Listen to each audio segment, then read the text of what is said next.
para ser yo. He de ser otro. Salir de mí. Buscarme entre las otras.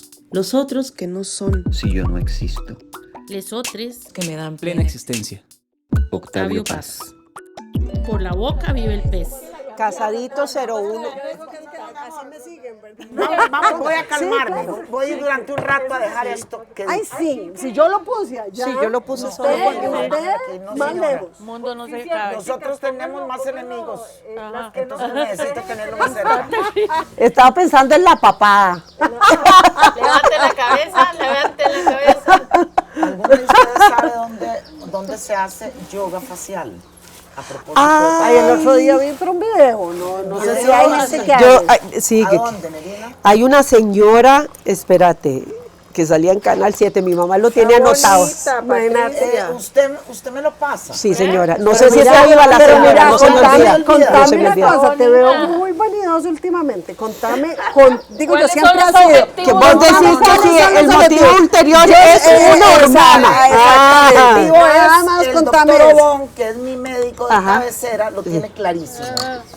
Le dije, doctor, no tengo absolutamente ningún interés en que nadie me vea bien. Nadie. Julia, parece... A ver, No, es sé, que uno, parece es uno. una tontería. No, Yo es... sé de un par de admiradoras que Tuve tenés un por ahí novio, que- tuve un novio, yo me saqué una lotería y tuve un novio con el que dormí 40 años. Digo, entonces yo no necesito novios. Bueno, Pero quiero verme en el espejo yo. Yo. ¿Eso es? ¿Hay algún problema? No, Ok, no, entonces mira, adelante. no, yo tengo aquí una arruga que se me está haciendo y la detesto aquí. Y dije, pero ¿qué es Yo eso? voy a Tengo que ver hacerme qué así, hago. Voy a hacerme así. no. Así. Pero quiero yoga facial que tu madre Vio. Por favor, no se Lele, te olvide. no se me va a enviármelo, olvidar, Nerina. no se me va a olvidar. Porque a partir de hoy en la noche yo Empieza a con joder, vos. ok. Está bien. Pero claro, pero sí te ¿quién llega tuviera como así. 50? Porque cuando uno estaba chiquitillo, o sea, cuando yo estaba chiquitilla de 50 años era Era así una como, señora como ya, mayor, sí. o sea, pensiones y vaya a guardarse a tejer, ¿verdad? Lo más sabio es no saber qué año naciste, Marcia. Vos tenés la edad que sentís, Que sentís. en el cuerpo. Eso lo Y plantea Kundera siempre, un día yo voy claro. a sentir que estoy muy grande. Mira, ese día veré qué hago con mi vida. Sí, mira. Cosa más ¿Verdad? Sí. Y mientras tanto, Uno fluye. Nadie como si vive no cada tu- día como pensando si no en la edad. supiera Nadie. cuándo No, nací. uno no se levanta y dice, puta, es que tengo 58 No. años. No, Nadie, no, A mí nadie. me pasa por mis hijos, que cuando los vas viendo como crecer, como que decís, sí, Pero, vos o sea, tu nieto, pero lo si que no, como sucede ¿qué le conmigo es marca que a uno? tengo dos hijas que están empeñadas, sobre todo la mayor, en mantenerme como adolescente. Entonces, mira, yo jamás entro a una tienda. Es Alejandra allá, ¿qué tal? Y entonces ahora te venía viendo tus botas. Ajá. Entonces ella me compra así. Ellas son las encargadas del Y yo- estilo. y yo, Porque si hay obvia- alguien que tiene Y estilo. Un yo, look divino el obviamente, tuyo, mi ¿sí? amor, me las Muy- y puse muy estando juvenil. del otro lado del charco. Ajá. ¿Y por qué aquí no? Espérate un toque. Y vengo aquí y pienso, no, ya las señoras de mi edad no se ponen eso. Y desde allá, Alejandra, no seas tan ridícula, por favor, si vos tenés un estilazo. No, yo me ¿Es un mantendré de estilazo? 15 mientras ellas dos estén siendo mi motor vital. Qué maravilla. Con Eva, me hace, y me dice, ay, mami. Entonces, ahora la última es que ando volanteando en shorts. Está. O sea, el calor es infernal. Yo no sé si a vos te ha pasado, pero pues es infernal. Es infernal. O sea, uno por tener que andar en pantalones. es un sol.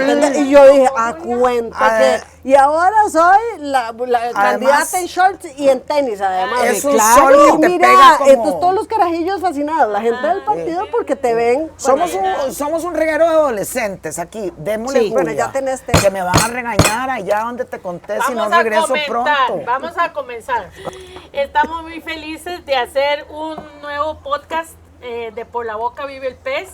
Aquí desde Fraijanes de Alajuela, desde un lugar muy importante para mí. Mi segunda casa, Chubascos, donde vengo a trabajar todas las semanas. Muy feliz, aquí estamos hoy con Nerina, con Marcia y con Patricia. Vamos a tratar de disfrutar este encuentro, porque en medio de esta campaña electoral hay muchas actividades, hay gente muy comprometida que anda midiendo calles, como Marcia y Patricia, y les logramos sacar un ratito para que se vinieran aquí a las montañas del Poás a compartir un ratito con Irina y a escucharla. Entonces, buenos días a todas. Buenos días. Buenos días, queridas. Buenos Se te días. olvidó decir la parte más importante, Sí. que además la comida es espectacular aquí. Eso no sabría decirle hasta que ¿sí? almorcemos. A mí me gustaría, como detonador de esta conversación, es que, por ejemplo, vos nos contaras, primero que nada, Neri, ¿qué es para vos este país? ¿Qué es para vos Costa Rica? Para mí Costa Rica es, bueno, un territorio exuberante, amoroso. Es el país donde mis padres pudieron encontrarse. Es el país, es el territorio donde mi papá con su familia encontró un lugar para hacer su vida después de la Guerra Civil Española, después de quedar huérfano. Entonces, Costa Rica en mi imaginario tiene algo como de tierra prometida, como de un paraíso donde la vida era posible, donde la vida es posible.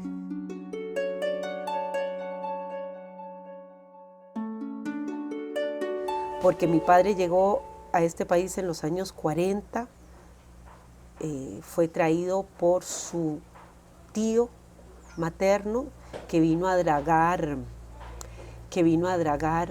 el estero de Punta Arenas y se trajo a su hermana viuda con sus 2 hijos, mi padre y mi tía. Y mi madre, hija de una mujer muy valiente que a los 20 años ya tenía 4 hijos, hija de un migrante también italiano. Entonces, digamos que mis raíces, cuando uno piensa en país, en su país, piensa en raíces, piensa en contención, piensa en patria, que siempre es una palabra muy grande, pero tiene que ver como con el arraigo.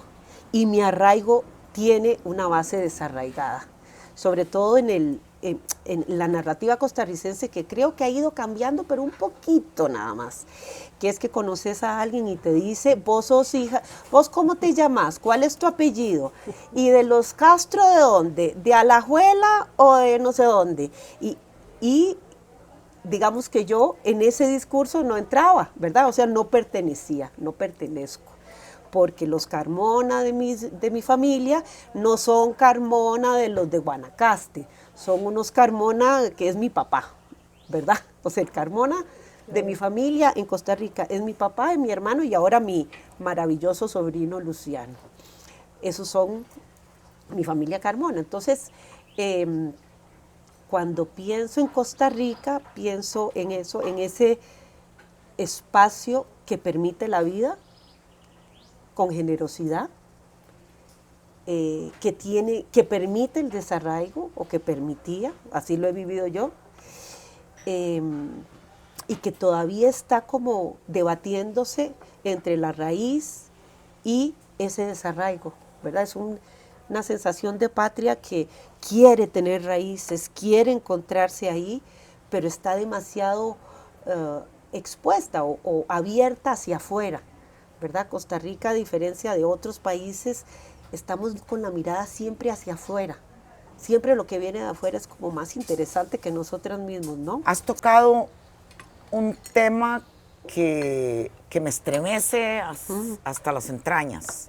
Es un país que se llama Costa Rica, que tenés aquí enfrente y del cual te sentís parte, que sabes cuál es la sensación que tengo, Julia. Que tengo las manos así y se me está yendo entre los dedos. Eso es. Bueno, pero además no lo dice Patricia Mora, una loca que anda por ahí. No. Lo dice el último informe del Estado de la Nación.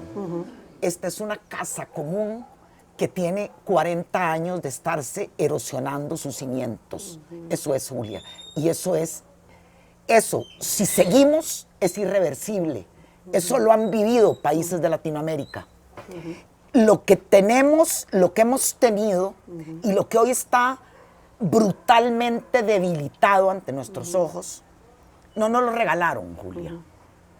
Aquí no nos han regalado nada. Aquí se ha ganado a pulso porque hubo, sí, unos sectores poderosos económicamente que tuvieron visión de largo plazo y se sentaron en una mesa. Yo tuve un pariente cercano que yo le preguntaba, ¿y por qué no se avanzó más en el tema de las huelgas, en el Código de Trabajo? Y me decía, Patica, hasta ahí se pudo llegar, hasta ahí se pudo llegar. ¿Ves? Era una mesa en donde se negociaba sobre cómo hacer vivible una sociedad, un país donde no nos humilláramos tanto. Y tenemos 4 décadas largas, prácticamente sin rupturas, de haber permitido que esos sectores que perdieron visión de largo plazo y que hoy tienen unas luces cortísimas, cortísimas y creen que ellos están en otra rama y que la podemos cortar y nos vamos a ir todos en el barranco, pero ellos no. Una luz hasta aquí. Esos sectores han agarrado por los cuernos este país y son ellos. Yo vi, Julia, digamos que mi última participación en el gobierno de don Carlos Alvarado, el que me honró, designándome como presidente ejecutiva del INAM, mi última intervención fue en el diálogo nacional. Ahora que se habla de que había un golpe de Estado, un golpe técnico en ciernes, yo, digamos que aposté todo a un diálogo multisectorial. Recuerdo las conversaciones de decir, aquí se nos va esto, o nos sentamos todas y todos y nos vemos las caras con los empresarios, con los trabajadores, con los solidaristas, con las mujeres, con el gobierno, o perdimos esto. Ok, y yo vi delante de mis ojos, porque era en el centro ese de convenciones, aquí estaba el empresariado, aquí los sectores, digamos, sociales, y aquí una delegación del Consejo de Gobierno encabezada por el presidente de la República, en donde don Carlos puso a 2 figuras representantes de 2 sectores. Una de esas figuras no necesitaba estar más representada, pero nos incluyó a don André Garnier y a mí. El resto eran ministros, digamos, especializados en la materia.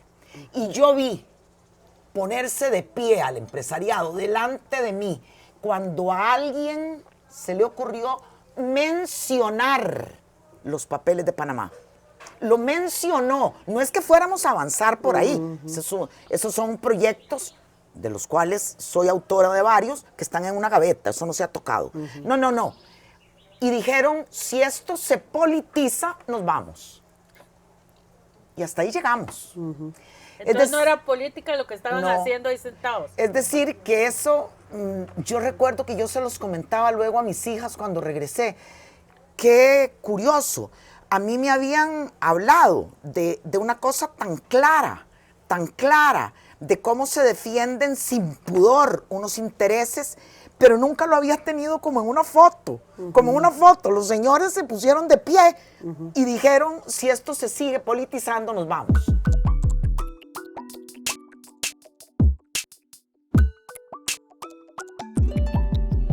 Que lo terrible es que eso tiene consecuencias muy directas en la vida de cada una de las personas que nos puede estar escuchando. Claro. Porque la gente lo ve como algo abstracto, algo ajeno. Así, eso pasa ya. Y se veía el diálogo, a mí me tocó verlo ya de ciudadana, desde afuera, y vos decías, y uno entendiendo qué es lo que está sucediendo, pero así es, esto no me compete, ¿verdad?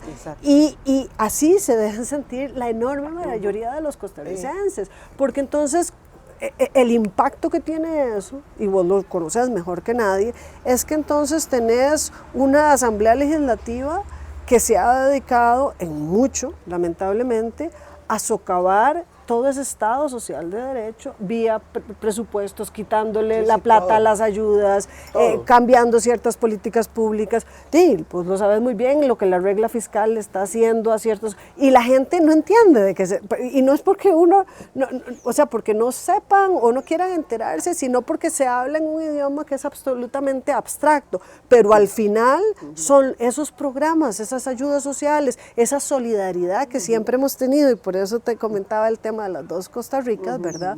Que es la que poco a poco, y no de manera directa, porque por lo menos los ataques frontales vos decís, ok, hablemos y acordemos, pero es como por debajo. Y cada vez, lo que vos estás diciendo, cada vez estamos más cerca del abismo, porque ahí sí, en muchísimos territorios de este país, hoy por hoy, es una economía o una actividad económica muy relacionada con el narco, lo que está manteniendo esas zonas. Y vos lo estás viendo, pero ya hay ciertos espacios que yo no sé cuán recobrables son, porque eso es lo que está haciendo que la gente sobreviva en su día a día, porque el Estado no le está llegando. Y no le está llegando, no es de casualidad, ¿verdad? Ahí hay que poder... no sé, tenerlo muy claro. Y por otro lado, lo que comentaban sobre esa capacidad de ponernos de acuerdo, es lo que yo más extraño. Y la gente ha criticado muchísimo el famoso gobierno de unidad nacional, por ejemplo, y tuvo enormes defectos. Pero el solo hecho de poder reconocer que somos muchas fuerzas, que debemos dialogar y construir, eso sí, con una visión muy clara de hacia dónde queremos ir, a mí me parece que es importante. Estamos escuchándonos porque por la boca vive el pez. A mí me llamó mucho la atención en el podcast pasado, una reunión pasada que tuvimos con un muchacho de Alajuela que se llama Rodolfo González, con Sofía Guillén y con Ana Rita Argüello, que Rodolfo él es un enamorado de la historia, y Rodolfo empezó a hablarnos del Pacto de Concordia y de lo que significaba esa frase, el Pacto de Concordia. La primera constitución de Costa Rica se llamó el Pacto de Concordia. Entonces él empezó a contarnos lo que él había estudiado, de lo que había pasado cuando la independencia y por qué se le llamó el Pacto de Concordia y todo eso. Y él hablaba, yo siento que necesitamos otro Pacto de Concordia. Pero yo le quería hacer una pregunta a Marcia antes de que siguiéramos con Erina. Marcia,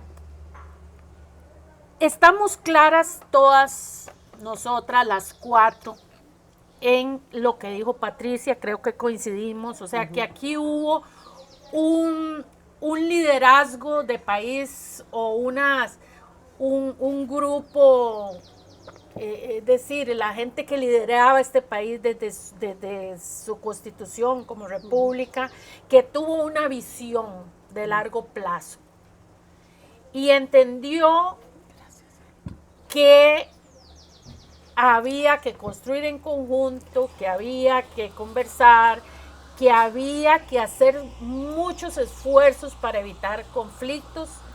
Hubo conflictos, siguió habiendo conflictos, pero siempre se buscó la manera al final de que los conflictos se fueran dirimiendo, conversando, poniéndose de acuerdo, y había como una visión a largo plazo. Perdona, es que había escucha porque había respeto por la posición de los otros sectores y la necesidad y la claridad de que sin los otros sectores no podías llegar a construir. ¿Por qué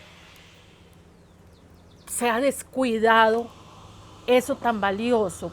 ¿Vos qué pensás vos? ¿Por qué? Para mí tiene dos vertientes, ¿verdad? Una de intereses a muy corto plazo que han venido realmente a tomar este país, o sea, visiones de muy corto plazo, donde ciertos grupos de muchísimo poder económico que siempre estuvieron, o sea, yo creo que no podemos ser tan pecar de inocentes, siempre estuvieron, pero entendían. No tenían silla en el Ejecutivo. Sí. Así, porque no lo necesitaban, en muchos casos, ¿verdad? Bueno, perdóname, pero en muchos casos no lo necesitadaban, la pura y real verdad. Es que el teléfono ya. No, bueno, ahora tampoco, lamentablemente es así. Pero había esa comprensión y esa visión de país, de oportunidades, de que juntas. Pero ¿por qué eso cambió? O sea, ¿qué es lo que ha provocado? No, podemos no saber. Hay una lógica, Julia, neoliberal clara. Es decir, Costa Rica, esa vía costarricense que se inicia en 1821 con algo que se llama Pacto de Concordia. Es que no puede ser más simbólico. Era algo que estaba en el ADN Exacto. nuestro desde que surgió este país. Y entonces esa visión, y a mí me parece, bueno, ahora con Erina que vamos a hablar también de otros temas relacionados con cultura, un país sin cultura es un país sin alma. Y eso es lo que poco a poco hemos ido perdiendo. Claro. Entonces, es esa esencia costarricense, vos lo preguntás, y hoy por hoy nadie se siente realmente identificado con esa visión de país. ¿Qué sentís vos después de escucharlas a ellas? Claro. En esto, o sea, Bueno, no fue un evento, pero bueno, creo que hay algo que si bien es cierto, hay una parte que tiene apertura, que tiene generosidad en el ADN de estas tierras. También, paralelo a eso, siempre ha existido ese elemento excluyente. Cuando yo decía, bueno, esta es la tierra donde se encontraron mis padres, donde de alguna manera no tengo un arraigo de siglos. Hubo una acogida aquí. Existió una acogida. Entonces yo he justificado o justificaba inconscientemente, no era que tenía un discurso con respecto a eso, pero el no pertenecer a ese abolengo de esas raíces costarricenses, en mi propia lectura, en mi propia participación ciudadana, como ciudadana costarricense, sentía que tenía una pequeña, o sea, que eso era un pero que yo tenía, que era como un defecto personal y no algo que se estaba perdiendo. Y no algo estructural, ¿verdad? O sea, yo en la adolescencia eso era lo que sentía. Sin embargo, ahora, con la edad que tengo, sé que no es así. Los elementos diferenciadores de clase en este país y de una clase históricamente privilegiada, que ni siquiera en una época necesitó estar en el poder para tenerlo, es... Bueno, en el poder siempre han estado. Bueno, pero en el poder... En los puestos de poder político. En los puestos de poder político, sí. Esa cosa de poder levantar el teléfono y resolver cosas que cualquier ciudadano de a pie tiene que hacer fila por horas sin encontrar respuesta. Es parte del ADN de este país. ¿Verdad? Entonces, es un país que tiene como dos narrativas muy poderosas desde mi percepción. Una que es generosa, que es inclusiva, que es profundamente humanista, y otra que es profundamente clasista, excluyente, conservadora, mojigata, pero sobre todo mezquina, de espaldas a la posibilidad del diálogo. Los sectores que están abiertos al diálogo, y los que no están dispuestos a negociar o a conversar es porque sienten que no tienen por qué hacerlo. Y yo tengo la sensación como ciudadana que esos que creen que tienen el poder divino, o sea, que lo tienen porque les corresponde por ley divina, se están apoderando del país y que han podido emplazar a los dialogantes, por decirlo de alguna manera, a esa parte que quiere ser inclusiva. Es como, ¿verdad? Hay una polaridad, así es como la siento yo. Lo que pasa es que antes yo no la sentía así. Por la boca vive el pez. Yo pertenezco al ámbito desprestigiado del mundo de la cultura. He sido una trabajadora de la cultura desde que salí del colegio, digamos. Y mi desarrollo social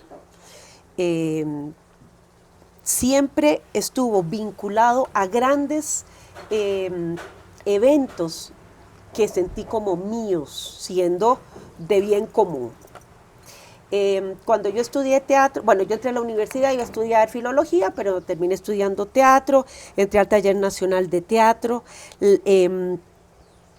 y en ese momento eran grupos pequeños los artistas en este país, todo el mundo se conocía, eran grandes familias, donde yo me sentí muy cómoda porque había gente de todos lados, entonces era como una réplica, guardando la distancia, de mi propia familia, desperdigada, con raíces diferentes, con enorme respeto, con enorme interés por el otro y por la otra, y una enorme solidaridad. Para mí es una raíz maravillosa. Pude ser parte muy rápidamente de proyectos que me dieron sentido y que me legitimaron como una mujer joven que se estaba integrando al mundo laboral. Fui parte de una campaña de la Ley de Igualdad de la Mujer. Yo coordiné muy rápidamente, entré a hacer cosas de coordinación, si bien es cierto, yo soy actriz, digamos, yo he sido una trabajadora de la cultura, así es como me siento yo. Paralelo a eso o anterior a eso, también pertenecí a un movimiento que se organizó en solidaridad con otros países, que se llamó el Comité de Artistas Intelectuales, y que hacíamos marchas y conciertos para decir desde Costa Rica que todos los pueblos tenían derecho a su autodeterminación, ¿verdad? Entonces, todo este movimiento, toda esta movimiento personal, esta participación, me daba la posibilidad de sentir pertenencia, pertenecer a algo más grande, que yo tengo capacidad, con la edad que tenía y con el trabajo que hacía, que era pequeñito, hacer un aporte para el bien común. Entonces, digamos que desde ahí viene mi relato. Entonces, desde ahí participé en un montón de cosas que para mí son valiosas, no solo en lo personal, sino en lo social. Y para mí el tesoro más grande, no solo en lo personal, o desde lo personal hacia lo colectivo, era sentir que estábamos construyendo algo que implicaba calidad de vida para todo el mundo. Y para mí ese festival y todo lo que ha implicado la actividad de recuperación de espacios públicos, que aunque parece mentira, es un elemento de gran calidad de vida para las personas, para los barrios, para las comunidades. Para mí eso era como inmenso, yo no les puedo explicar, yo sentía que estaba haciendo algo enorme, importantísimo. Y entonces no tenía que ver con quién tenía el poder o no tenía el poder, quién levantaba el teléfono, porque ahí en el espacio público no se necesitaba teléfono. Y digamos que esa es mi desarrollo. Tengo que decir esto porque ¿cómo me siento ahora? Bueno, totalmente excluida de eso. ¿Por qué? Por la mezquindad, por la falta de visión, por la falta de respeto, por la falta de empatía con una ciudadanía que necesita espacio público, necesita esparcimiento, necesita información gozosa, necesita conocimiento, y no solo desde las aulas, sino desde el esparcimiento, desde la capacidad de comprensión, de la convivencia. Que es la presencia de una otra lógica. Sí, claro. Que no era la lógica, digamos, que todavía que ya era imperante en el 89, ¿no? Sí, imperaba otra, todavía aquella frase de don José Figueres, ¿para qué voy a querer tractores sin violines? Sí. Pero además, Patricia, hoy hay una lógica en donde la cultura es un gasto superfluo. Exactamente, por eso te digo que se refleja precisamente en ese bienestar, bien ser de la ciudadanía. Exacto. Porque a mí, digamos, en lo personal me ha tocado de ahí ser hija de artista, hija de dos artistas, porque mami escribe, papi escultor, mi hermana Mercedes, que hace teatro, mi cuñado Alfredo Catania también, toda la vida. O sea, y uno los veía incluso, bueno, cuando papi comenzó con el Grupo 8, ¿verdad? Que no solo era la actividad cultural per se, sino que además lo que significaba como movimientos sociales que representaban una visión muy distinta, y la actividad cultural era absolutamente parte de esta, de la sociedad. Y cuando se empezó a ver como un gasto, ahí eso empezamos a perder. Y ahí es donde yo nada más quería tal vez regresar a lo que había dicho antes, no es casual que esas cosas sucedan. Cuando vos empezás a socavar el alma de un pueblo, y no lo digo solo por la cultura, lo digo por el deporte, lo digo por todas esas cosas que te hacen crecer como persona, al final, y por ejemplo el tema de la educación, que es fundamental. Cuando vos empezás a socavar eso, esas personas se vuelven, y perdón que lo ponga así, pero mucho más manipulables. Y yo sí quisiera también dejar sobre la mesa cuánto esa división que se está generando no es casual. ¿Quiénes ganan de esta polarización? Claro En que esta sí. polarización. Es importante reflexionarlo, porque yo no creo que nada de todo esto sea gratuito. Yo tengo una hipótesis y la quería poner aquí sobre la mesa con ustedes, a ver qué opinan ustedes.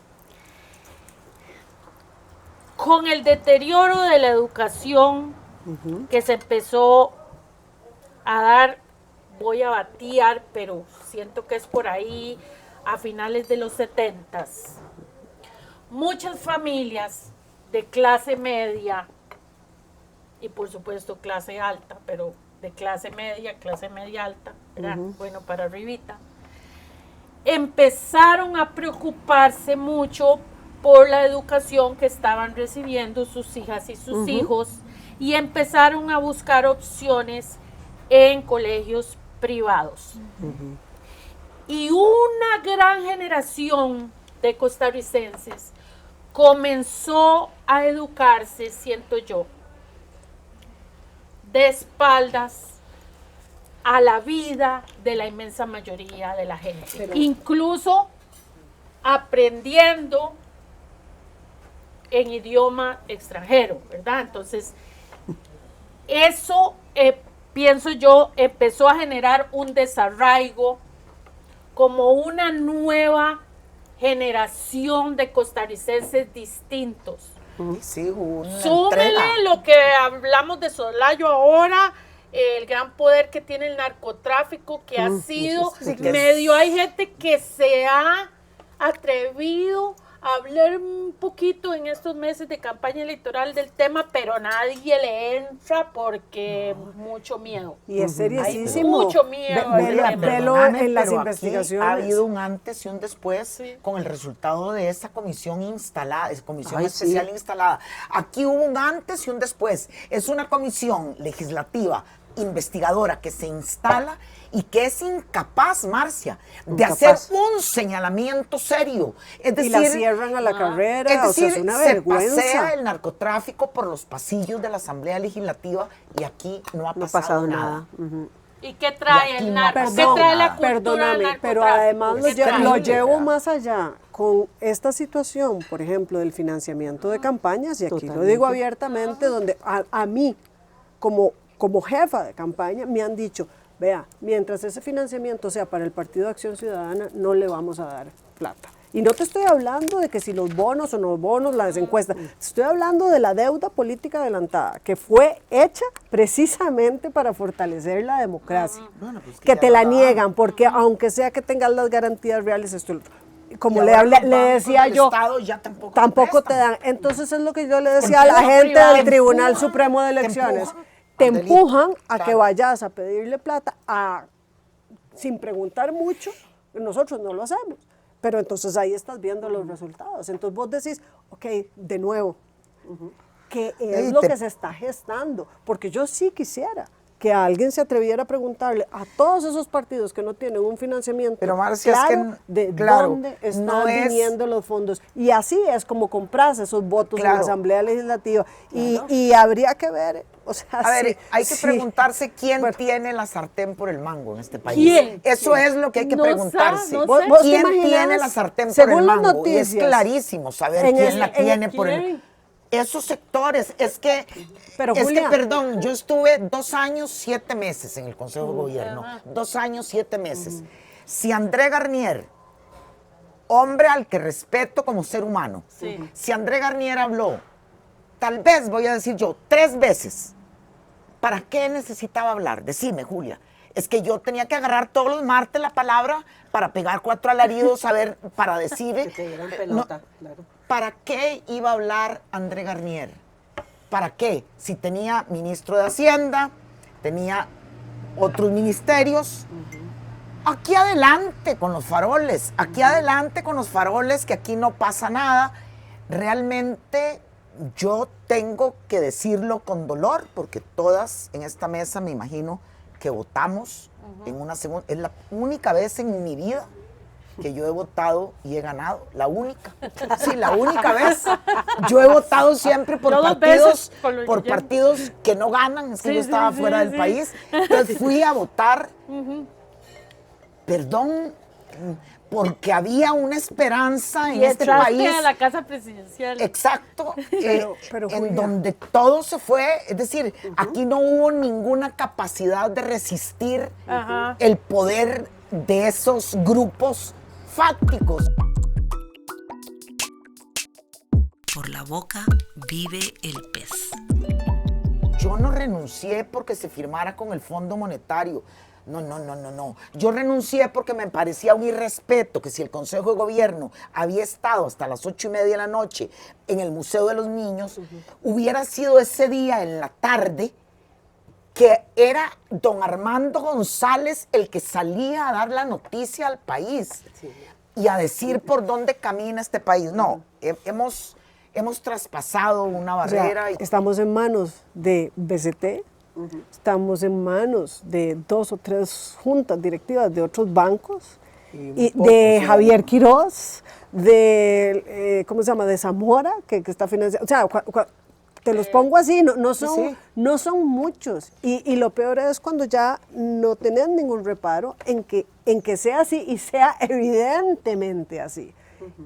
Porque lo que estás es socavando por un lado y por el otro lado nombrando a quien te interesa. Y eso tiene repercusiones realmente muy serias que vamos a empezar a ver cada vez más profundas. Yo creo que, respeto la posición que tiene Patricia. A mí me parece que hay en ciertos temas que sí hubo una línea muy clara de este gobierno de mantener ese Estado social de derecho, y vos lo sabés, y que se defendió en muchos otros espacios, pero en ese nivel, en ese momento, y aquí me retrotraigo a un tema seriosísimo que creo que vos mencionaste antes de que empezáramos, que es ese intento de golpe de Estado que todos vimos, y en una crisis política como pocas hemos vivido, que tal vez la ciudadanía en general no lo percibió como tal, donde muchos de esos bloqueos estuvieron directamente financiados por gente relacionada con el narcotráfico. O sea,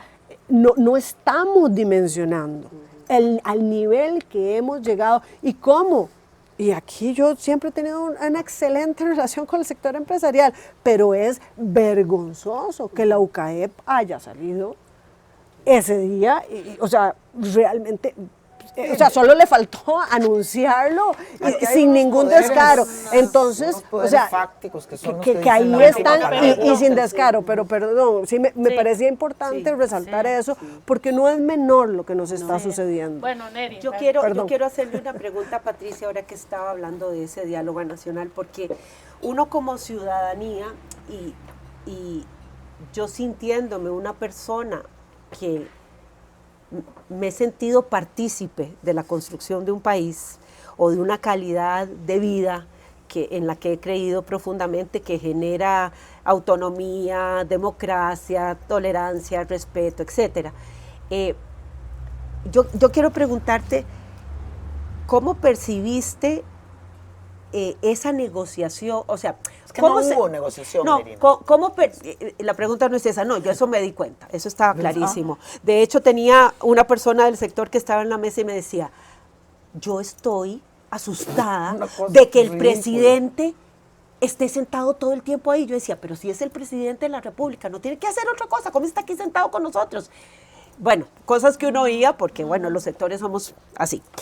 Pero mi pregunta es, ¿cuál es tu lectura del Ejecutivo frente a esa posibilidad de negociación? Es que yo tengo ahí una percepción tremenda, y te la quiero preguntar porque estuviste ahí, ¿verdad? Las dos estuvieron ahí. Bueno, Patricia estuvo en la negociación. Sí. Yo estuve en la del plan fiscal. Qué que tampoco hubo negociación ninguna. Es decir, es que no ha habido negociación. Es que, a ver, hay que plantearse. Te pregunto, Patricia, lo que te quiero preguntar, perdón. A dialogar, tiene que sentarse, Nerina, las partes tienen que sentarse con algún grado de generosidad, de escucha, porque por supuesto. de lo contrario, ¿para No qué nos pasa nada. sentamos? Exacto. Es como sentar, desde el día cero, desde el día que Carlos Alvarado me llamó a mí para ver si aceptaba ese cargo, le dijimos desde el Frente Amplio, vea, usted tiene dos agendas, una económica que adversamos totalmente, era semejante a la de Fabricio, y una de derechos humanos que apoyamos. Correcto. A ver, agenda de derechos humanos que tampoco ha sido honrada en su totalidad, ¿verdad? Absolutamente. Sí. Hay una negociación y ahí está la objeción de conciencia. Sí. Es decir, que usted puede llegar, linda, a punto de morir por un embarazo, que el médico o que podrían haber objetado meterse. Es decir, Sí. es lo que te digo es cuando ya negociaron con Fabricio Alvarado lo de la objeción de conciencia, pensé, ahora sí ya no tuvieron límite ninguno. Muy bien. Entonces, en ese tanto entro, y efectivamente, después de lo del llamado combo fiscal, en donde no hubo escucha por parte del Ejecutivo, y todo esto, aquí está Marcia, de testiga, lo decía yo cada martes, ¿ok? No es que lo esté diciendo aquí a espaldas de don Carlos Alvarado, no, ahí lo decía. Muy bien, eso encrespa. Eso crispa una sociedad. Vos esa crispación la bajás a punta de escucha, pero de escucha, no de sentarse en el lugar de convenciones o en el estadio o donde fuera a vernos. Y conste, ya es tal mi preocupación y era tal que cuando recibía críticas, porque como comprenderán, yo hice una apuesta casi suicida. Sí. Casi suicida, hay personas que siguen sin dirigirme la palabra, personas íntimas que siguen sin dirigirme la palabra. Y pensé, a ver, aquí tenemos a unos grupos que legítimamente estaban en la calle, exigiendo cosas, porque en este país hay hambre. Y por eso se tiran a la calle, con otros, que bien lo señala Marcia, podían ser fuerzas del crimen organizado, también la UCAEP les dio el apoyo, en fin, ahí estaban, atentando ya contra los últimos arrestos que podía tener el gobierno de Carlos Alvarado, hombre al que respeto como ser humano, don Carlos Alvarado, y yo imagino que él, cuando entró al primer consejo de gobierno, tiene que haber tenido unas magníficas intenciones. Lo que sucede es que no consiguió, digamos, avanzar en absolutamente nada. Él no pudo convencer a los sectores, o no convencerlos, sino, yo se lo decía, señor presidente, usted nunca va a tener el favor del editorialista de La Nación. El PAC nunca va a tener esa confianza. Denúncielos, pero denuncie qué es lo que están haciendo. Sí, mi pregunta nada, es, perdón, absolutamente Patricia, nada. De mi pregunta es,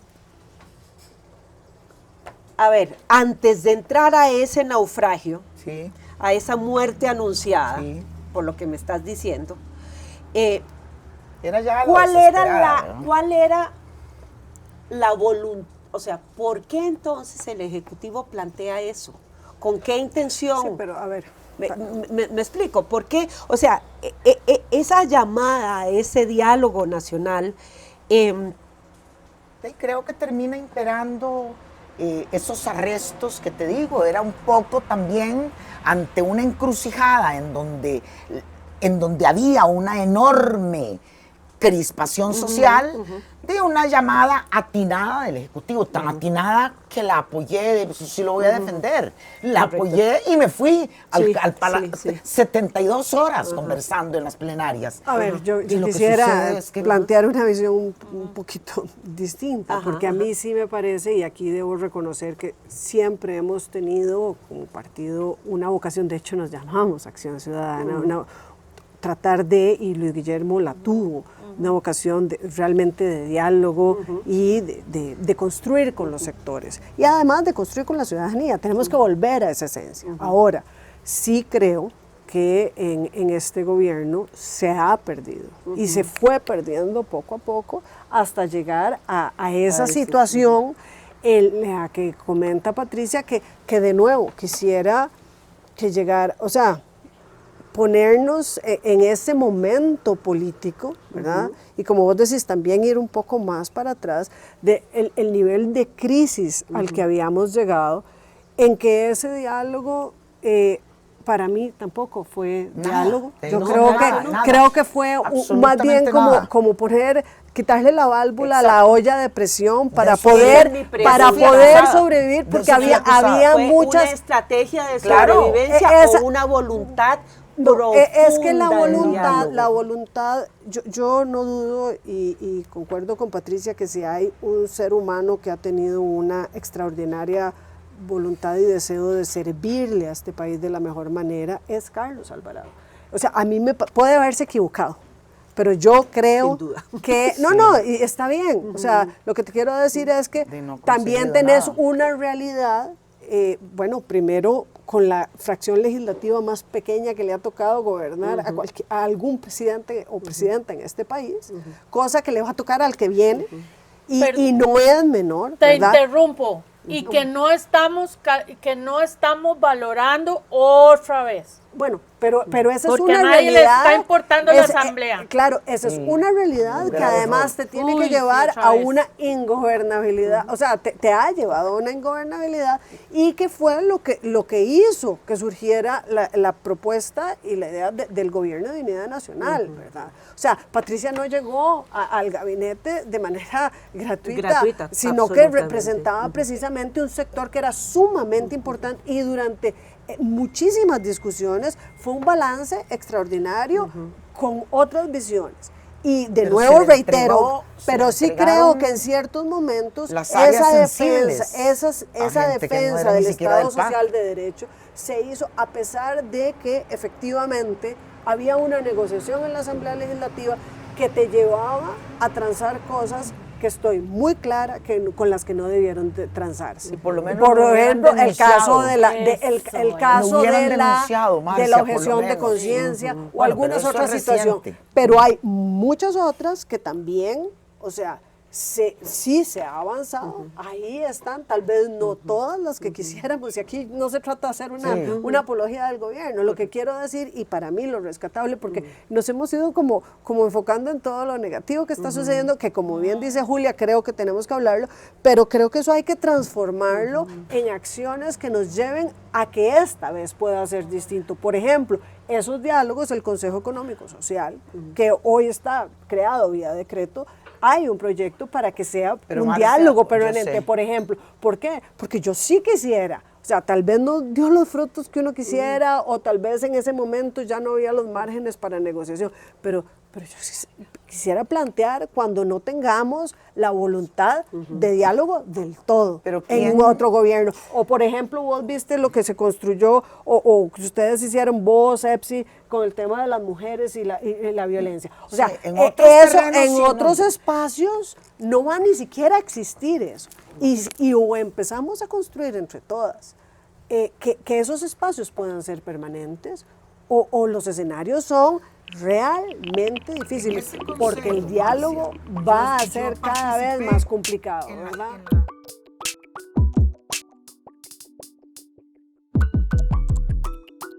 Estamos escuchándonos porque por la boca vive el pez. Desde el minuto 1 del gobierno, cultura fue bloqueada. Una de las cosas que dijo Carlos es que iba a cambiar, Carlos, digo yo, ¿verdad? El señor presidente. Sí, Carlos. Yo no le digo señor presidente porque es un muchacho presidente, sí. Es mi forma de respetarlo, recordarle quién es. Bueno, yo no lo frecuento. La cosa es que él dijo que iba a cambiar a todo el gabinete y lo único que hizo en cultura fue no cambiarlo. Ya veníamos con problemas de escucha, y yo voy a hablar de la escucha, no voy a hablar de otras cosas, porque no tengo tanto conocimiento, pero sí sé que la escucha es fundamental para cualquier proyecto, para cualquier cosa que uno quiera llevar adelante. Central en la vida costarricense. Exacto, es decir, la posibilidad de construcción solo con partes distintas tiene que ver con la escucha, si no, no pasa nada, no hay negociación, no hay puesta en común, no hay innovación, no hay renovación y no hay conocimiento. Entonces, bueno, no viene el cambio que se espera, En ese momento era un cambio simplemente saludable y necesario después de un golpe bajo que nos dio el PAC en el gobierno anterior, referente a uno de mis elementos más preciados, que es el festival.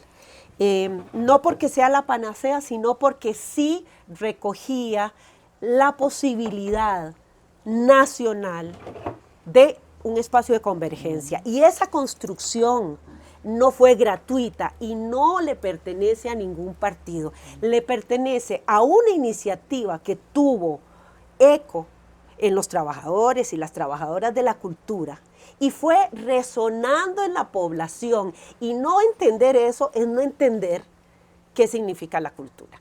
Ese proyecto, que además ya es un naufragio absoluto, tuvo resonancia porque fue un proyecto nacional, no solo del área metropolitana. Y se fue construyendo con el voluntariado de miles de personas de todos los sectores, no solo de los trabajadores y las trabajadoras de la cultura. Ese golpe tan fuerte que fue, o sea, Luis Guillermo entró, puso un pie en el Estado y lo primero que hizo fue condenar al sector cultura con una enorme miopía que yo todavía no lo entiendo, porque para reformar y para recalibrar las cosas tenía el poder para hacerlo desde un lugar más constructivo y no tan destructivo, ¿verdad? Eso fue una bomba atómica para el medio cultural, pero bueno. Entonces era muy, o sea, nos veníamos no recuperando, pero veníamos de esa herida, y se intenta hacer un acercamiento con el nuevo presidente y el presidente no solo no escucha, sino que no contesta. El día uno, se hicieron todos los mecanismos posibles para llegarle, porque que a uno no lo escuchen y no le den pelota no quiere decir que uno se va a quedar callado. Hicimos muchas cosas para poder decirle, señor presidente, por favor, considere, escúchenos, vuelva a escucharnos, por favor, escúchenos. Esa es nuestra propuesta, silencio. Para mí, a partir de ese momento, todo mal. O sea, nunca hemos tenido un Ministerio de Cultura más poco transparente que el de estos últimos 4 años. Yo sí quisiera retomar con lo que vos estás diciendo, algo que a mí me parece que es fundamental en la política. Por supuesto, el diálogo y la escucha me parece, si querés construir, tenés que hacerlo con los sectores. Pero sobre todo el tema de la coherencia. Lo que uno promete en campaña es tu contrato con el ciudadano y la ciudadana, o sea, es tu compromiso. Por eso, por ejemplo, yo hoy he sacado varios videos con cuáles van a ser mis posiciones personales en temas progresistas, porque yo creo que la gente tiene que saber atenerse a qué va uno, ¿verdad? En ese sentido, y aquí lo hago abiertamente porque también se lo dije en su momento al presidente, cuando vos llegás y prometes algo y empezás desdiciéndote, empezás mal. Empezás muy mal porque empezás perdiendo credibilidad. Ve, cuando José María Villalta y yo fuimos a reunirnos con don Carlos Alvarado al piso número 13 del INS, ya habían ganado. Ese fue el problema. Era el número 13. Suerte. Estaban don Carlos Alvarado y don Rodolfo Pisa. Y yo recuerdo que después de haberle dicho todo lo que, y le dijimos, no solo es que las versamos, es que lo vamos a combatir desde la Asamblea Legislativa, como lo ha hecho Villalta, no. Pero vamos un momento. Le dije, son 2 cosas las que voy a solicitar. La firma de la norma técnica, que terminó firmándola, le digo, y avanzar en un proyecto que no era mío, de una revoltosa, no, era un proyecto de ley presentado por Sandra Piz, señora de Liberación Nacional y mío, para avanzar en el fortalecimiento de la inspección laboral. Nerina, ir a las fincas de monocultivo en este país es regresar a la época del Mamita Yunay de Carlos Luis Fallas, ¿ok? Sí. Yo tengo ahorita, porque he dejado vínculos, porque eso sí hubo por parte del presidente de la República, y por eso duré 2 años, 7 meses, un absoluto y rotundo respeto a lo que yo hacía en el INAMU.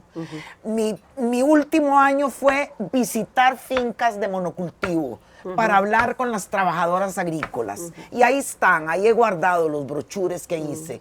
Jamás una intervención de Casa Presidencial diciéndome, no, esas son teorías comunistas. Eso sí hubo. ¿Y qué pasó con la inspección laboral? A mí me lo decían las personas que pasaron por el Ministerio de Trabajo, que no voy a decir nombres. No se avanzó porque hubo una vocería en el Consejo de Gobierno que lo impidió. Por favor, Nerina, por favor, si de lo que se estaba tratando era de rescatar del cajón de la basura de donde han echado el Código de Trabajo, no se estaba pidiendo más nada. Esa vez es impedir a una mujer le den en una empacadora de piña permiso para ir al baño, porque resulta que ella en 2 años, desde que se orinó en la ropa, en la empacadora, porque no le permitieron ir al baño. Acá ha tenido 3 intentos de suicidio. Ese es el daño que se le hizo a esa mujer. Lamentablemente, cada una de esas negociaciones es a cambio de ciertas cosas. Marcia, y yo, sí, a cambio, claro cambio que de sí, todo, Patricia, a cambio de todo. Pero no porque es aquí, a cambio de todo, pero Patricia, Marcia, si es que los niveles de miseria crecen exponencialmente. Yo lo estoy viendo al igual que vos y me parece, y fue como inicié este programa, no pueden haber 2 Costa Rica, es más, ni siquiera son 2, son muchísimo más, donde hoy por hoy las mujeres jóvenes de zonas rurales, sin educación, o sea, están prácticamente condenadas a la pobreza, lo estamos viendo. Y ahora Julia decía, bueno, cuando se habla de desigualdad a veces la gente no está entendiendo porque lo ve como un concepto abstracto, la gente se está muriendo de hambre. Pero ese es el país, punto. entonces que alguien me diga que es que las negociaciones han servido de algo, que Pero, han servido para seguir enriqueciendo un grupo. Pero perdóname, también hay que tener la madurez y la visión política en ciertos momentos de que hay males aún mayores. Yo les quiero decir una el sector pausa, cultura que ha estado tan dañado. No, es muy bien, muy rico, maravilloso, pero sí, es obvio. Por eso aquí hay 2 personas que pertenecen a 2 partidos diferentes. Sí. No, y está muy bien. Está muy bien. Son 2 visiones en las que se puede sentir, para quien está escuchando, ciertas diferencias.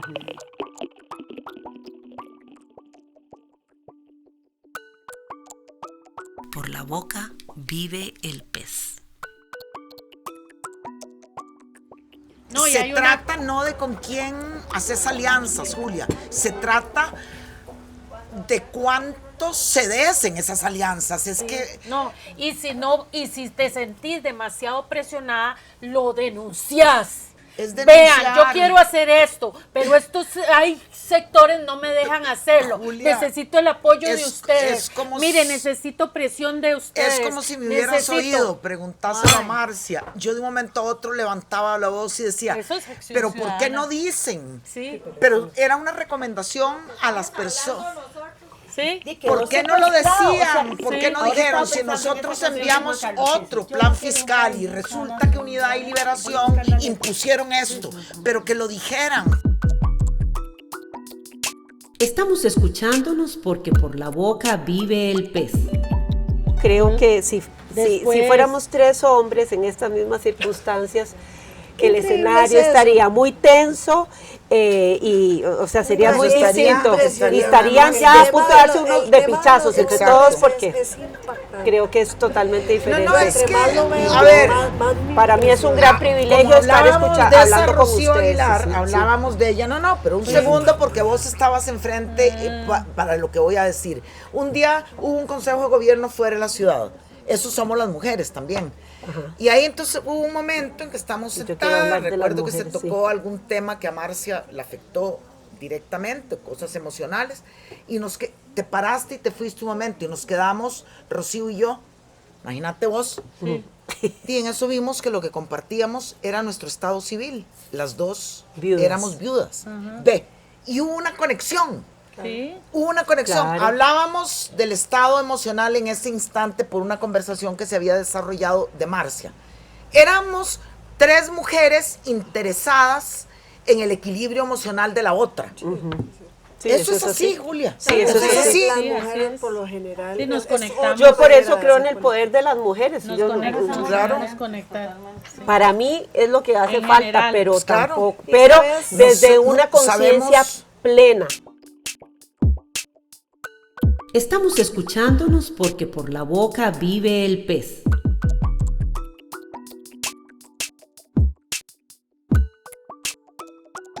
Vamos, Nerina, intentando buscar conclusiones de este encuentro tan rico, tan productivo, tan apasionado.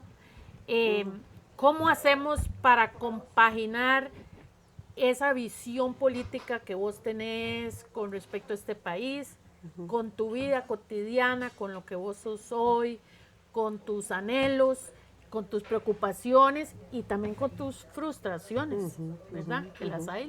Muchas, sí. Sí. Bueno, bueno, es una gran pregunta, ¿verdad? No la tengo ni medianamente resuelta porque siento que me he quedado como al margen de un proyecto que sentí mío y que jamás me imaginé que no iba a seguir perteneciendo. Eso me ha hecho tener muchas preguntas existenciales.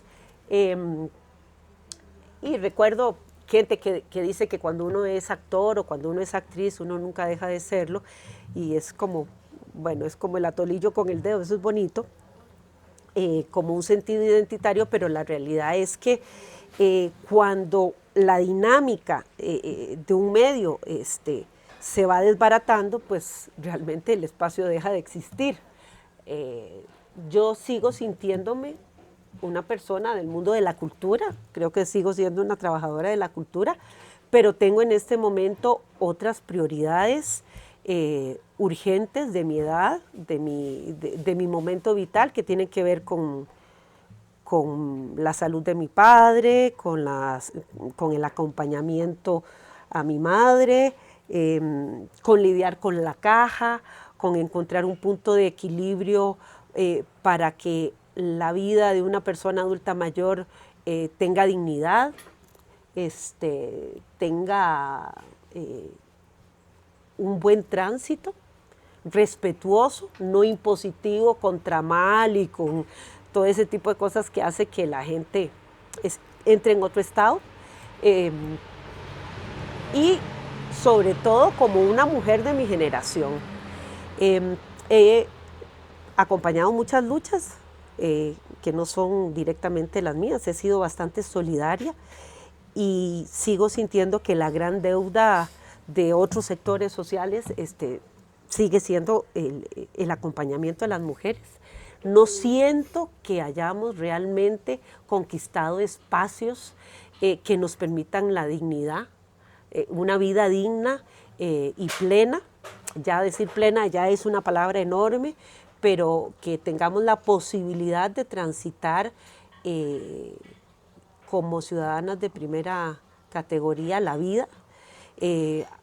Creo que las mujeres mayores de 50 años empezamos a desaparecer para la lectura productiva y justamente yo siento que es el momento más interesante porque uno ya ha hecho un recorrido, ya tiene otro tipo de madurez y creo que empieza el momento de dar con cierta solvencia el conocimiento y esa trayectoria, cosa que me hace estoy muy honrada y muy contenta de esta oportunidad, porque aquí las señoras que estamos en esta mesa, todas somos mayores de 50 y son mujeres, las 3 que respeto muchísimo y que agradezco la valentía desde sus militancias políticas, las luchas que se han puesto encima, que las han llevado adelante, y bueno, Julia como una incansable comunicadora, abriendo espacios para que así sea. ¿Cómo conciliar eso? Pues no lo sé. Es decir, no lo sé, en estas elecciones me siento muy responsable. Siento que el naufragio del diálogo intersectorial, o como se diga, el diálogo nacional, o sea, que es inexistente, no está deteriorado. En este momento es inexistente y creo que va por ahí. No, yo no veo otra salida. Estoy dispuesta a seguir siendo una persona, una ciudadana activa. Si me decís cómo, bueno, llevando adelante lo que yo creo. Una de las cosas que me hacen más feliz en estas elecciones es que siento que no tengo que hacer un voto útil, que me atormentó mucho en las elecciones pasadas y me ha pesado. No me arrepiento, pero me ha pesado por el trayecto personal, porque por el sector del que soy. Sinceramente, estoy esperando a ver qué pasa cuando cambie el gobierno. Quiero ver qué queda del Ministerio de Cultura, no porque el Ministerio de Cultura sea lo único para desarrollar la cultura. Eso no es así. Los artistas existen y vamos a seguir existiendo, los trabajadores y las trabajadoras de la cultura vamos a seguir existiendo, aunque no exista Ministerio de Cultura. Pero el Ministerio de Cultura sí es un pilar fundamental para sostener el Estado de Derecho, la posibilidad de democratizar, de seguir democratizando el conocimiento y los acervos culturales que tenemos ya sistematizados en este país y que no se pueden perder. Entonces yo sí tengo una gran, no es una expectativa, estoy atenta a ver qué va a pasar, qué va a quedar de ese ministerio y cómo se va a rearticular, porque se tiene que rearticular y espero ser una interlocutora activa y espero poder seguir siendo tomada en cuenta, que es algo que en el último tiempo no se me negó esa posibilidad, a pesar de mi insistencia y de mi necedad. Necedad no como un punto ciego, sino como la voluntad de seguir perteneciendo, porque creo profundamente en un país que se nutre de la diversidad, desde un diálogo que también es más sutil desde las artes, ¿verdad? Eso por un lado. Mientras acompaño la vejez de mi padre y la lucha que significa estar lidiando con el seguro social, con esas interlocuciones tan difíciles, tan complejas, y termino mi universidad porque como viví mucho el inicio de mi carrera, tenía tantas cosas que hacer y dejé la universidad tirada y decidí terminarla. Ya me falta realmente poco como para cerrar un ciclo con la madurez que tengo y para poder hacer un aporte también a la universidad, que quiero y respeto muchísimo, pero que tiene que plantearse seriamente tener estudiantes que no sean adolescentes. Tiene que tener la capacidad de relacionarse de manera respetuosa y adulta con otros adultos que queremos terminar nuestros estudios. Y es algo que, bueno, es un reto para cualquier institución, pero para la universidad todavía más. Digamos que ese es mi escenario. ¿Dónde me veo? Yendo para adelante. ¿Qué es para adelante? Pues es un lugar donde no puedo estar sola, donde cuento con otras mujeres, con otros hombres, por supuesto, también, pero sobre todo mujeres que sentimos la necesidad de preservar nuestra dignidad, nuestra integridad y nuestro derecho de pertenecer a una sociedad activa a la edad que tengamos, ¿verdad? Yo sé que por un lado está esta contradicción enorme de el culto a las personas mayores y por otro el culto a darle solo la oportunidad a la gente joven. Pues yo, con la edad que tengo, me he sentido tremendamente desplazada por los discursos de darle espacio para la gente joven sin propiciar un diálogo. porque creo firmemente en la continuidad, en el aprendizaje. No puede ser que cada vez que viene un gobierno nuevo, viene un muchacho o una muchacha con enorme entusiasmo y desconoce 50 años de institucionalidad. No, y vienen con la genialidad de descubrir el agua tibia que se viene haciendo desde hace 50 años. O sea, no puede ser, no puede ser. ¿Dónde me veo yo? Pues como yendo así hacia adelante. ¿Qué es hacia adelante? Ocupando el espacio que toda la ciudadanía tiene que ir ocupando, porque ya estamos ahí.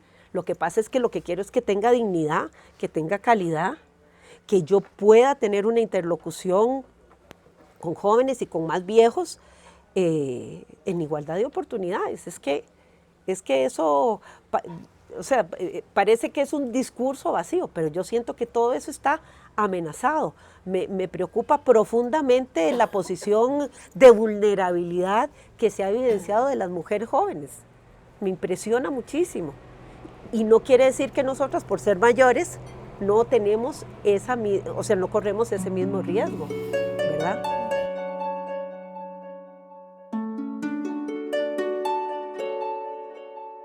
Por la boca vive el pez. Ayer mi hijo me decía, mami, ¿y qué pasa si no quedas electa diputada? Y digo, sí, ¿qué pasa? O sea, porque en este momento pues es una visión de país, es un proyecto, es todo, pero bueno, en 10 días puedo perfectamente estar en una situación muy distinta a la que me he planteado. Y te hace en mucho tener esos procesos, digamos, de reflexión interna, de decir, ok, como mujer madura, en mi caso de 53 años, que he dado grandes luchas, pero bueno, ¿desde dónde las voy a seguir dando? ¿De qué espacios? ¿Cómo se hace uno visible? Yo siempre he dicho que voy a seguir luchando por este país desde cualquier trinchera, y para mí, por ejemplo, yo soy una enamorada de las asociaciones de desarrollo, entonces he dicho, me voy a vivir a una montaña, si no, y desde ahí hago el trabajo ambiental, el trabajo por las mujeres o lo que sea, porque creo que se puede hacer, pero esa invisibilización de nosotras, las mujeres, creo que es en general la ciudadanía cuando vamos teniendo cierta edad, pero de las mujeres aún mayor, porque además hay un vacío enorme con el tema, en algunos casos, digamos, de los hijos. O sea, hay varios temas que golpean muy fuerte y que creo que es muy importante que podamos reflexionarlo y construirlo de manera conjunta, obviamente desde la sororidad, pero también desde esa visión de país que, como vos bien estás diciendo, tenemos tantísimo que aportar. El otro día, en un diálogo que estábamos en el partido, se conversó sobre eso, porque los jóvenes siempre se quejan del adultocentrismo, pero en ese momento también se sacó el tema del jovencentrismo. Me cae en una teta y me rebota en la otra. Ok. Que quede grabado, no lo soporto. Porque es muy difícil, ¿verdad? Y realmente nosotros lo vimos, y ahora te lo comentaba con el tema por ejemplo, de los diversos tipos de feminismo, de diferentes formas de activismo, o sea, todas hacemos posible esta sociedad, ¿verdad? Y uno tiene que poder validar todos esos espacios y las voces de las que representamos diferentes sectores, y como lo decíamos antes, esa importancia del diálogo. Entonces, realmente es desde esa empatía como mujer, lo difícil que es, y más aún cuando tiene repercusiones evidentemente económicas, de mucho, pero sobre todo de realización personal. Y además todos mis respetos por estar estudiando a estas alturas, porque a mí cuesta que se me pegue ahora. Cuando ahora Julia dijo esa frase, yo decía, ok, sí tiene que habérsela aprendido en el colegio, porque yo me acuerdo las del colegio, no las que leí ayer. Yo me sé el número de teléfono de mi primer novio, el último no. Yo les quiero decir una cosa, ustedes desde su ámbito político, quiero mandarles un mensaje a sus partidos. Por favor, cuando tengan la posibilidad de tener incidencia con temas culturales, no se olviden que el tema cultural empieza por el ministro de Hacienda o la ministra de Hacienda.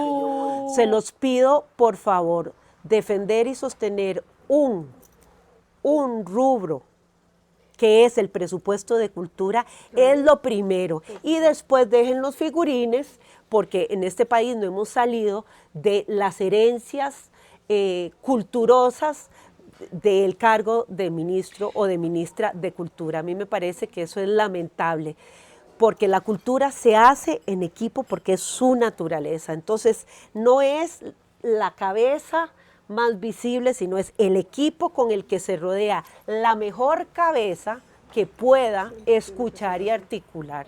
Eso yo se los quiero pedir. Ustedes saben ya que van a poder contar conmigo, no sé en qué medida, pero ahí voy a estar, porque quiero decir, no, yo ya no quiero, pero es mentira, mi corazón no me lo permite. Tanto es así que cuando vimos que el ministerio no hacía nada en medio de la pandemia, con algunas compañeras, porque todas fuimos mujeres las que empezamos con esta cosa de la ley de emergencia cultural, la preocupación fue, hagamos algo para que el presupuesto nacional no se pierda, porque después, ¿quién nos va a ayudar? Ahí es donde la gente no visibiliza. Exacto. Y entonces ahí, ¿verdad? Así empezó la cosa, y yo quiero también agradecerle mucho a José María Villalta, porque fue quien nos escuchó y quien puso a nuestra disposición sus asesores para que nos alentaran y nos orientaran para hacer esa ley que ha costado mucho, pero que ya pasó y en eso estamos, ¿verdad? Quisiera decir, no, yo me voy a retirar a la playa donde quiero estar asoleándome, a hacer yoga, como decía ahora Patricia, y hacer yoga facial para estirar las arrugas, pero en realidad, seguramente voy a querer hacer eso, pero voy a querer estar empujando lo que creo que merecemos. Vos te das cuenta, Nerina, que te he escuchado con enorme atención y lo que doy en la universidad, lo que he dado en este año de pandemia es patrimonio cultural. Maravilla. Entonces, he tenido cada semestre 180 estudiantes. En el primer semestre 180, en el segundo 180. Y hemos reflexionado sobre lo simbólico, más allá de cualquier otra cosa, sobre lo simbólico que es en la gestión de una sociedad el lugar que la cultura ocupa. ¿Te das cuenta? Yo siempre cuento que en una Semana Santa, era la primera Semana Santa que yo estaba en el INAMU, eso era el 18, yo ya siendo diputada había estrechado muchos nexos con mujeres de la Carpio. Estas mujeres me llamaron el sábado anterior al Domingo de Ramos, no al Domingo de Resurrección, sino al Domingo de Ramos. Hubo un incendio en la Carpio. Hubo un incendio en donde murieron calcinadas 2 mujeres y 3 niños. Y entonces yo acudí ese Domingo de Ramos allá. Y recuerdo en medio de escuchar la tragedia, porque estaban presentes en el Salón Comunal de las Brisas, personas que vivían en la misma construcción de cuartería, recuerdo haber oído una trompeta. Y preguntar, ¿y esa trompeta? Y me dijeron, es el CINEM de aquí. Y pensar, eso materializa un sueño en este país. Eso es lo que está en peligro, Nerina. Eso está en peligro por lo que vos acabas de señalar, porque eso depende fundamentalmente de cuáles son las políticas desde el Ministerio de Hacienda. Ahí está el tema a tratar. Desde el Ministerio de Hacienda se decide qué es lo que se va a recortar. Yo sé, luego hay unas fracciones en el Parlamento, yo lo sé. Pero de ahí se dice, vamos a recortarlo del CINEM porque en este momento no se puede. Que eso lo hagan los países nórdicos que tienen plata, pero nosotros, ¿para qué violines? Ese es el drama, ¿te das cuenta? Ese es el drama y eso es lo que creo que cambió, que ha venido cambiando y hoy se ha profundizado hasta la humillación en algunos terrenos, pero eso es lo que cambió con la implantación de unas políticas que tuvieron que ver hace 40 años largos con un modelo neoliberal de globalización económica en donde entre más desarraigada estés de tu país, a un call center le interesa más. También recuerdo antes de un 15 de septiembre decir en un aula hace 15 o 20 años de la U, bueno, y pues de hoy en 8 no nos vemos porque es feriado. Y una criatura levantar la mano y decirme, ¿por qué feriado, profe? Y era trabajador de un call center. Por supuesto. Es decir, ahí era de un hipódromo, recuerdo, que tenía su sede en Estados Unidos. Y él recibía llamadas en ese hipódromo. Y ahí no hay 15 de septiembre, ¿ok? Claro. Ese chavalo creció y se hizo grande sin saber que hay 15 de septiembre.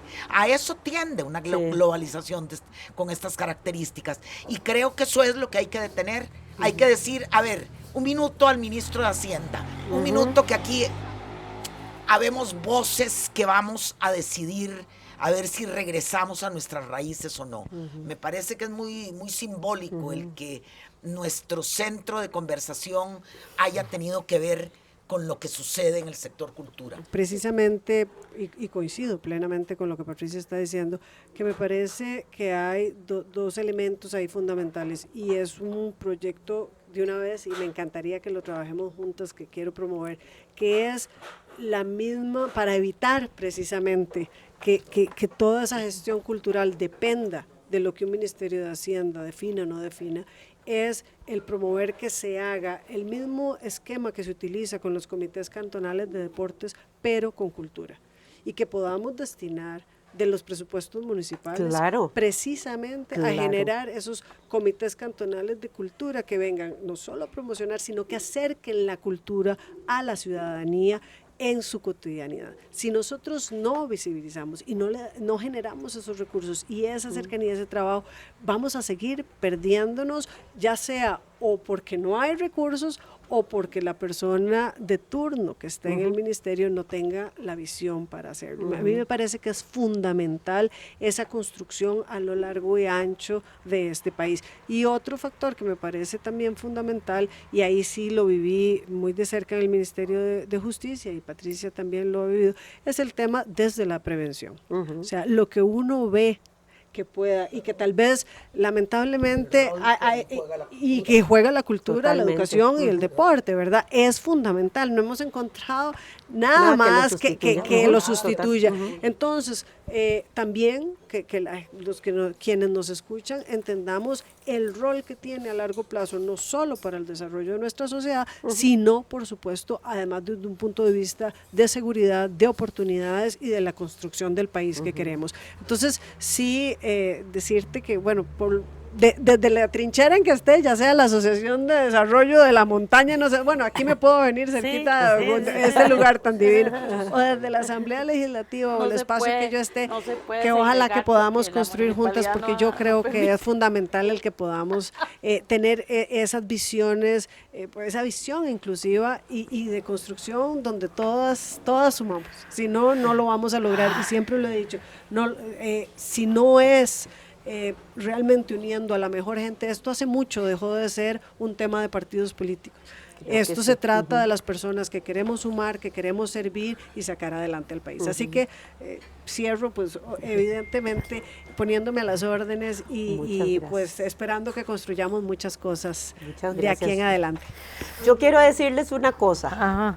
Yo estoy segura que desde donde estén ustedes dos, bueno, nosotras cuatro, vamos a atendernos el teléfono,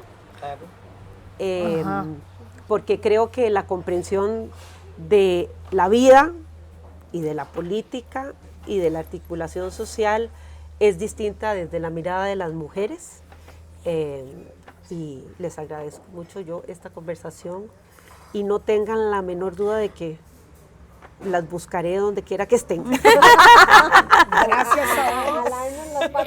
Gracias a vos en la playa. Por el rato, gracias a Marcia también, y gracias a Julia por haber propiciado esta mesa redonda entre 4 mujeres. Sí, una mesa redonda sin picos.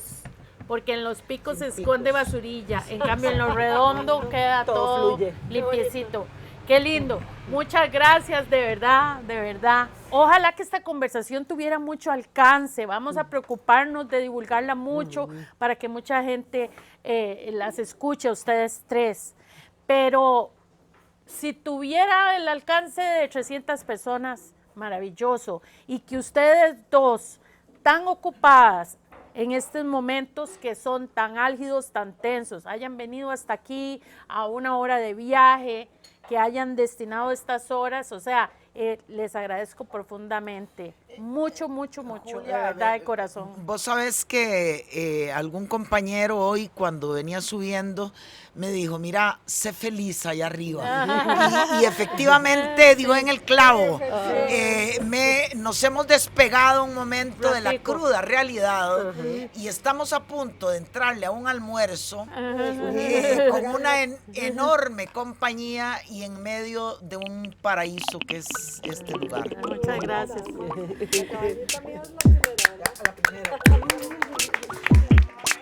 Nos seguiremos escuchando el próximo viernes porque por la boca vive el pez. Y yo, ¿sabes qué pasa? Que tengo demasiada fe en los arrestos democráticos de esta ciudadanía. Hay una cosa que está ahí, que ya don Ricardo Jiménez la decía, que Costa Rica y su pueblo parecen un burro que va en la noche en el filo, y ay, te vas en el precipicio, te vas y se para. Por la boca vive el pez.